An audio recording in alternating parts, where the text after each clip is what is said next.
Hello everyone and welcome back to another video from Finance and Crypto Guide. In this video, I'm going to show you how to log into your Zion's Zip mortgage account. So let's get started right away. First of all, open up your web browser and then in the address bar type in zionsbank.com and press enter.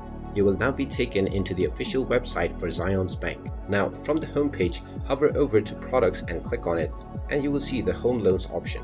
If you click on it, you will find the mortgage option. Go ahead and click on mortgage and you will end up within the Zip mortgage page. Click on the sign in button at the top section and then click personal mortgage and you will now be taken into your Zip mortgage login page.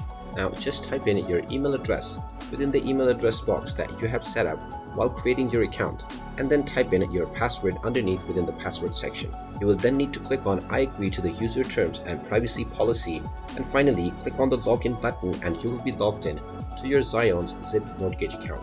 In case you have forgotten your password or username, you will find the forgot username and the password option underneath, which you can click on to reset your credentials. And there you have it. That is how easy it is to log into your mortgage account on Zion's Zip. If you find this video helpful, make sure you hit that like button and subscribe to our channel if you haven't done so already.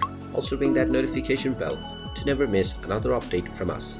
Thank you for watching and I will see you again in the next video.